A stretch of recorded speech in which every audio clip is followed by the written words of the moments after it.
Welcome to you, Nork. Welcome to you, Nork. Is that T Swift? Uh-huh. As in Taylor? It is. And you know what this is? Time for another episode of the Amateur Cat. Hey there, Brooke, AmCat. Welcome to my channel on all things writing. And today, I am going to talk about voice. And specifically, my take on the difference between author voice and character voice. And look, this is a big topic, so I am just going to scratch the surface. And a quick aside, the hair was fluffy, and so I lassoed it down. Let's hope it stays in place. I don't know. Okay, author's voice. Sometimes I will see a criticism of authors slipping on a new suit. Now I am a mythical creature in a really cool mythical land, but it's really just me, the author. I'm just like taking all my experiences, all my beliefs, all my stuff, and it's just me going through this world. Yeah. That is often criticized, right? Let me present another way to present your author's voice, right? Because here's my feelings on it. If you did that, if you said, I'm just going to put me in a story, that's cool. You know what? If you told a story and you finished it, I think that's awesome. So, way to go. But now, maybe something different for the next pass. Ready? You with me? How about using your worldview, your perspective, your experiences, your values, who you are in this world, and say, I want to use that to answer the thematic question, right? A story starts off, we establish the status quo world and the protagonist, and then typically a very ancillary character, somebody we might only see once, throws a question at the protagonist. And that very subtly establishes the thematic question of the story.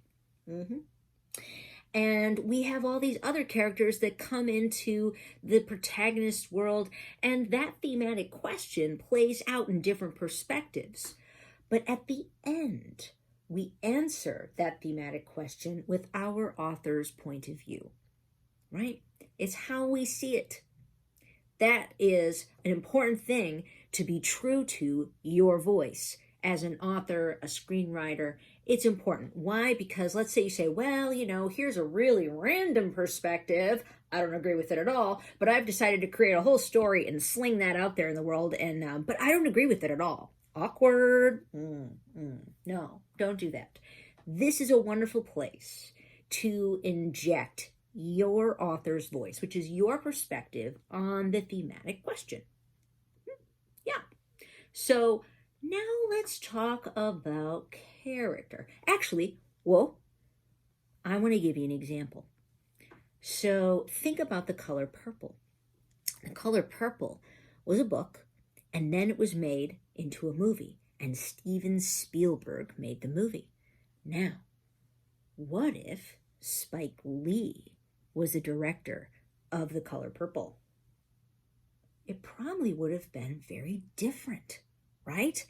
Same story, same characters, same ending, but everything about that story would have been different had Spike Lee told the story based on Spike Lee's experiences, his worldview, who he is in this world, right? It's very different than Spielberg, okay?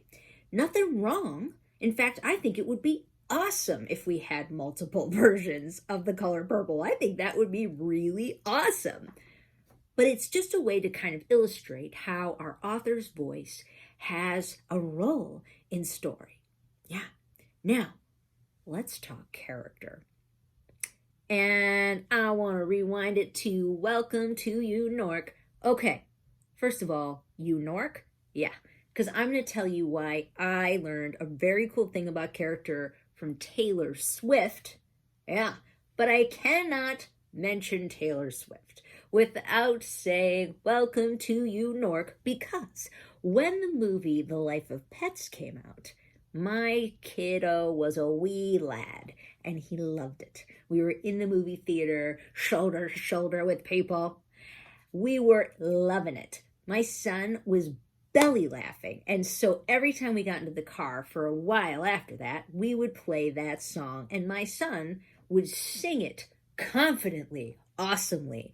Welcome to you, Nork. And of course, that's it. Give me the gray t-shirt with the red block, you, Nork. And I invite you to sing it that way too, because it's really fun. Say it with confidence. Welcome to you, Nork. Anyway, let's talk about Taylor Swift and character. Okay, so Taylor Swift released an album during the pandemic called Folklore, and Disney Plus released a whole show with the recording of that album. It's really neat. I really enjoyed it. Even if Taylor Swift's not your cup of tea, doesn't matter. If you're a writer, if you're a storyteller, I'm going to suggest perhaps you may like this. Now, this is my interpretation, just what I gleaned from watching the Disney Plus show of Folklore, the recording. In between the songs, Taylor would sit down and talk about how she made the song. Now, here's what was interesting for me.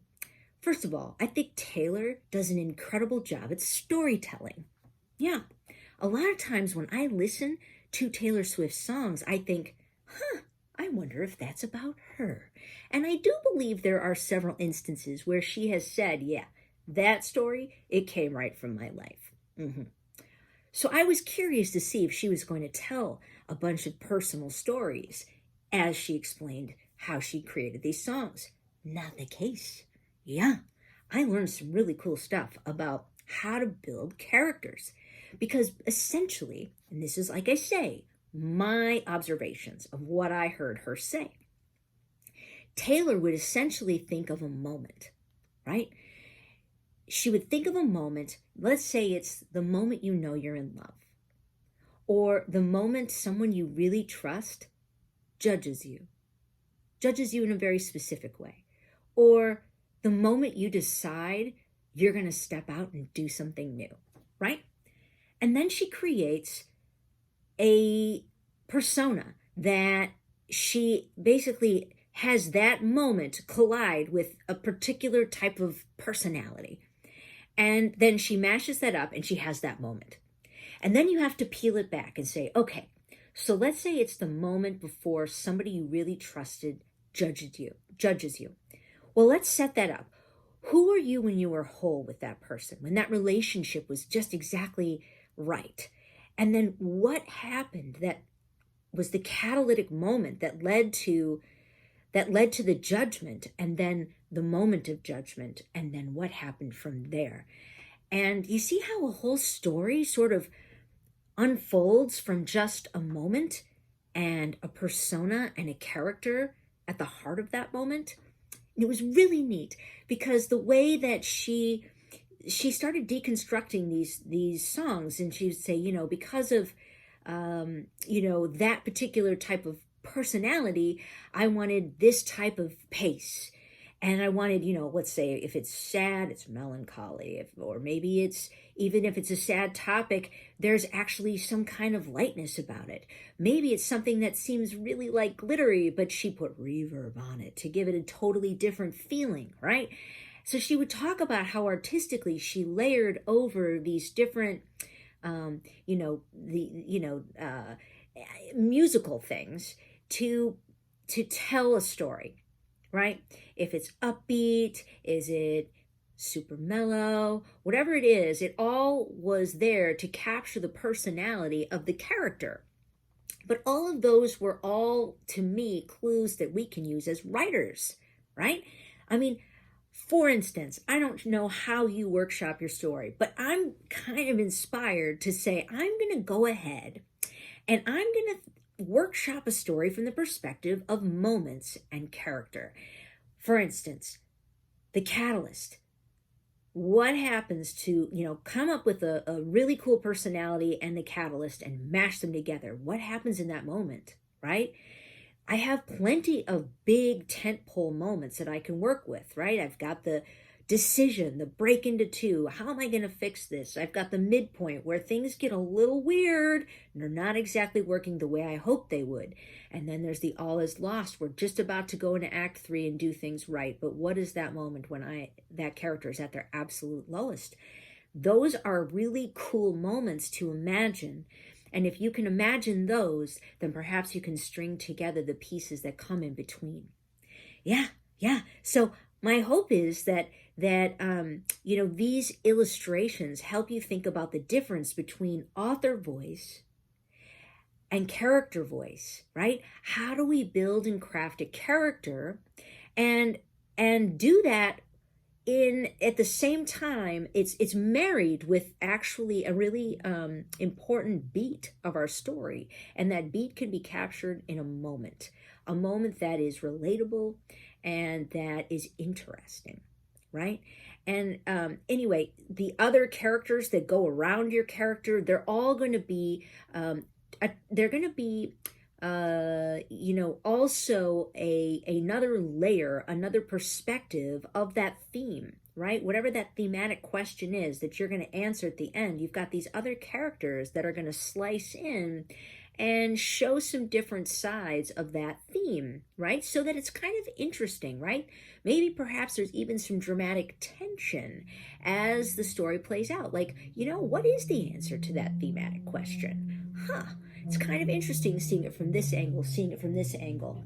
But I'm really centered and focused on this character and how they're dealing with these moments that happen that are related to that theme. I think it's really, I want to encourage you to, if you have Disney Plus, if you don't, it's $6. I'd say do it for the month. There's a lot on there for $6. But go ahead and get yourself some Disney Plus. Check out Folklore. Even if Taylor's like, whatever, you've got a different musical taste. I would say as a writer, as a storyteller, check out a few tracks, right? And see if you have some inspirations from how she's building these personas that end up being a story that she tells within a song. I think she does a really cool job. And I got a lot out of listening to her talk about how she built those characters. And then also think about the difference. Perhaps you've written a story, or perhaps there's a character in your story who, maybe it's you. It's okay. That's fine. No judging. Do it. You know what? It's more important to finish your story than it is to address that issue, okay? And who says that it's an issue anyway? I'm just saying there are ways to expand how you think about building a character. And if it's comfortable to make that character you, then it's more important to tell the story that way, so do it. But if you want to say, all right, now that I've done that, I want to go ahead and try something new and different, then I say give this a shot. Yeah. Now, I want to issue a challenge to you. Have you picked up your story today? Have you? Well, if you haven't, then I want to say, grab Taylor Swift 1984, play the first track. Welcome to You Nork. Shake out the crazies. Yeah, get the fear out of your head. Pull out your story and write 100 words. Time yourself. How long did that take you? Yeah. How long did it take you? Maybe not that long. Maybe you could set aside that amount of time tomorrow and get another 100 words done on your story. And every 100 words is going to get you closer to finishing your story. And that's what I want for you. I want to encourage you to do that. Yes! I hope this was fun. I hope this was kind of, shaking it up and thinking about character and thinking about your own voice and what you're contributing to story. It's just one perspective, one idea. I hope you liked the video. If you did, press like. Subscribe if you want to be clued in on the next video. You can even get a ding, a notification if you click the bell. Thanks for coming and hanging out with me, and I look forward to seeing you on the next one. Bye-bye.